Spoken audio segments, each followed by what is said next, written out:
Planets. இன்னைக்கு நம்ம இந்த சம்மருக்கு ஏத்தது மாதிரி ஒரு சூப்பரான ஸ்மூத்தி பார்க்க போறோம். ஸ்மூத்தி பண்றது ரொம்ப சிம்பிள். உங்ககிட்ட ஏதாச்சும் ஒரு ஃப்ரூட்ஸ் அதுக்கப்புறம் கொஞ்சம் பால் இருந்தா ரொம்ப ஈஸியா ஸ்மூத்தி பண்ணிடலாம். ஸோ இன்னைக்கு நம்ம பண்ண போறது பனானா பப்பாயா ஸ்மூத்தி. ஸோ இப்போ பார்க்கலாமா பனானா பப்பாயா ஸ்மூத்தி எப்படி பண்றதுன்னு? நல்ல க்ரீமியான ஸ்மூதி வேணும்னா ஒரு ஃபுல் சைஸ் பனானா அண்ட் அதுக்கு ஹாஃப் சைஸ் பப்பாயா சேர்க்கணும். இவ்வளோ க்ரீமியாக வேண்டான்னா ஃப்ரூட்ஸ் கம்மியாக சேர்க்கலாம். அடுத்து கொஞ்சம் ice cubes and sugar. First இந்த ஐஸ் க்யூபு ஃப்ரூட்ஸ் எல்லாம் நம்ம ஒரு வாட்டி நல்லா பிளெண்ட் பண்ணிடலாம். ஒரு வாட்டி பிளெண்ட் பண்ண அப்புறமா இதில் கொஞ்சம் வெனிலா எசன்ஸ் சேர்க்கணும். இந்த வெனிலா எசன்ஸ்க்கு பதிலாக ஏலக்காய் பவுடர் கூட யூஸ் பண்ணலாம்.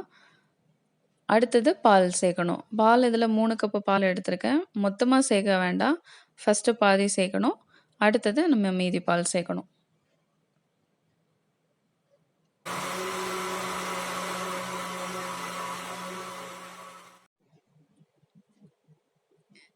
இப்போ மீதி இருந்த பாலும் இதுக்கு கூட சேர்த்து ஒரு வாட்டி நல்லா பிளெண்ட் பண்ணால் நம்மளோட ஸ்மூதி ரெடி ஆகிடும்.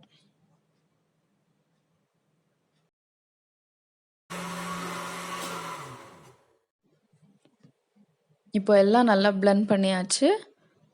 நம்மளோட பனானா பப்பாயா ஸ்மூதி இப்போ ரெடி.